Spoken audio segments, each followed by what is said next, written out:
Saying, oh, this is not good. You booked the night train for a reason, so you could sit there in this room.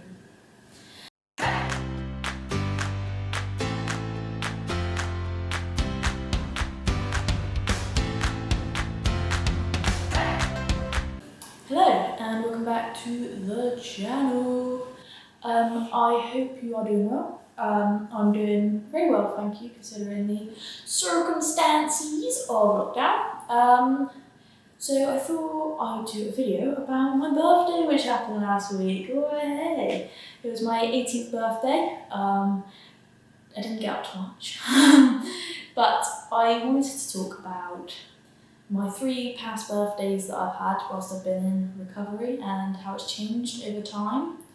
So that's one of the learning objectives of the lesson. The next learning objective is about sort of how I've managed to get to this stage. I know I should be a teacher. So firstly I'll talk about my first birthday in recovery. So I was 16. So this was my first birthday in recovery was when I was 16, 16th birthday.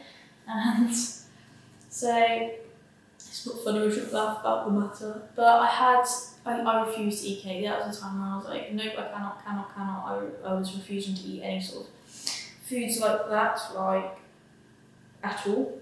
I was so scared. I was progressing in recovery, but this was literally probably about 2 months into starting, and I was still absolutely shit scared of foods.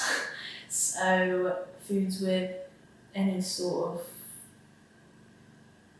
like, that I deemed as bad foods, which tend to now be my favourite foods.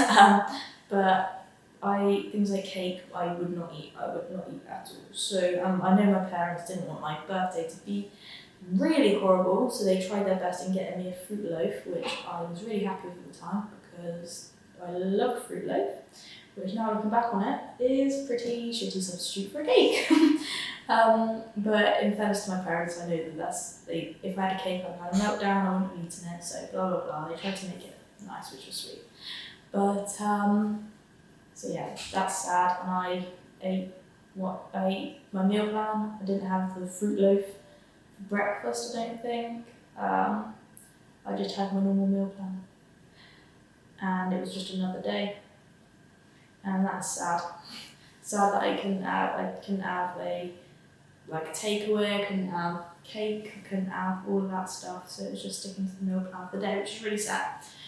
But I was 2 months in recovery and I didn't want to recover at all. I was basically forced into recovery, which I'm glad I was looking back on it, but that was the sitch. So my necklace, nice, because it's so annoying, we have the dangly bit. Okay, so also it's all good. Okay, so and my second birthday in recovery was then my 17th birthday, quick maths. Was my 17th birthday and that was a bit better. That was probably when I was getting there. I was not motivated myself, but I was like, hey, I have no real option here. Like, I'm having to do all of this. I could challenge fear foods, but I wouldn't go, oh, I'm going to challenge a fear food today. I'll be told, okay, you're having this. It was still very structured, very being told what to do, being enforced what to do. And I was not enjoying my challenges. I wouldn't be like, oh, I fancy this, I fancy that, or I have a chocolate cake as a challenge, it's delicious. No, what cake did I have? I can't remember what cake I had, but I had cake and I had it with my breakfast. But it was a challenge and it was only because someone was like, hey, you're having cake with your breakfast. It wasn't like I was doing it out of choice, it was all very forced. And honestly, it almost made my birthday unenjoyable. I don't want to turn you off doing it because that's exactly what you have to do. I think in that moment, I'm so glad I did that. I'm so glad. Like, I know it didn't make my birthday the greatest of all, but it's going to make, for the sake of one birthday, it's going to make so many more in the future so much better, even this one I had recently.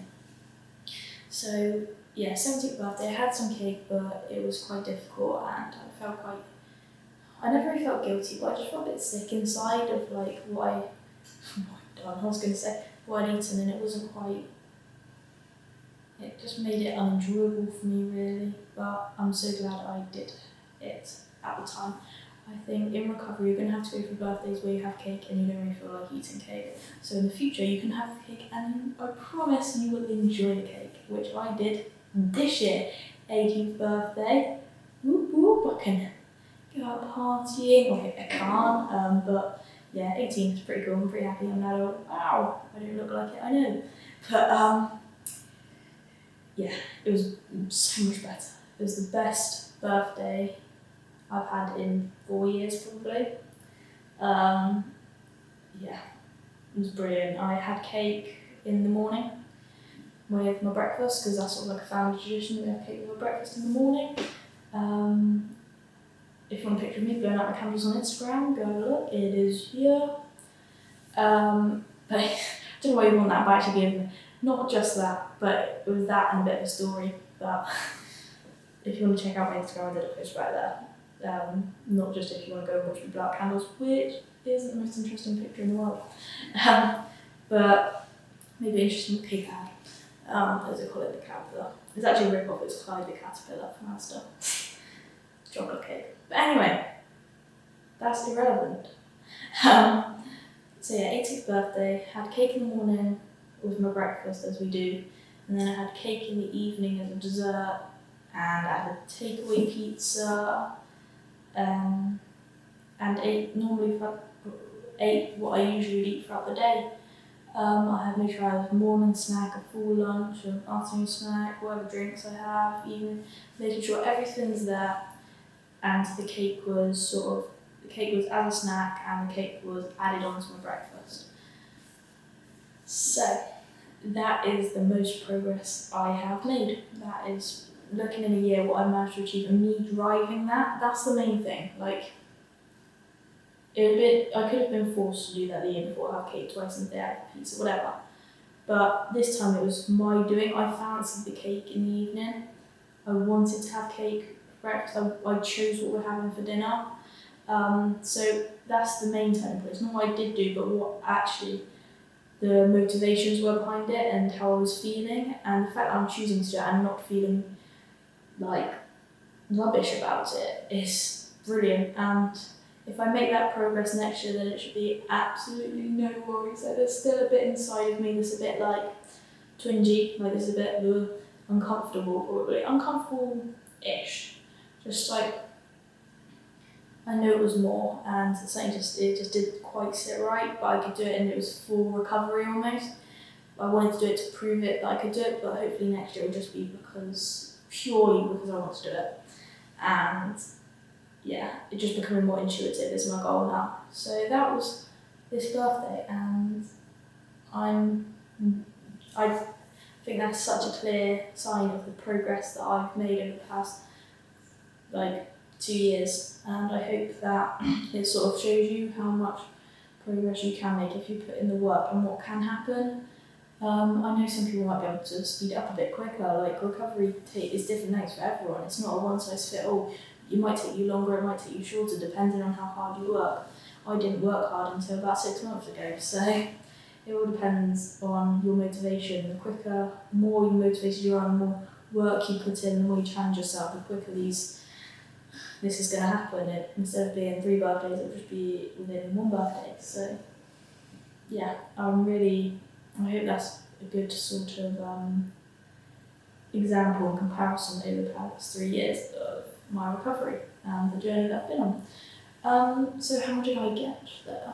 How did I get from year 1 to year 3? Well, as I said, until sort of 6 months ago, it was all quite forced on me, which I needed, because without all of that, I wouldn't be where I am today. I think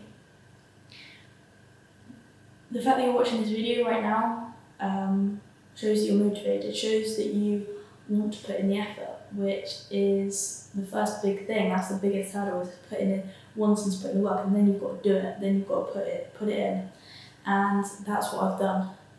Until now you've been forced, let this be the thing that switches you to be motivated, which makes the whole process much quicker and easier. And that's how I think, without that sort of stint of 6 months, my progress would have been much less this year because everything, I'll still be forced to be doing things. And that's the biggest switch that can turn and really can change your recovery and accelerate it, is just being motivated to put it in and know that you're going to get the results out of it. I hope that I'm a pretty good example of how it works. I'm not perfect. I'm not recovered at all. I'm not recovered, but I'm so much closer. I'm so much closer than I was before, and you can't be like, I can never be fully recovered if I'm still being forced to eat things. Never. It has to be from my motivation. I have to go through the stage of me pushing myself and not have people pushing me. I hope that this makes sense, and I will wrap it up here. I will see you shortly. Sorry for my sort of dip in uploads recently, but I think I haven't uploaded in a week or something, so I'll be back uploading regularly, hopefully. So I will see you all later. I don't know, why was that so weird? Why was that so weird? Okay, I'll see you later. Goodbye. Everybody, get up and dance. Everybody, get up and dance.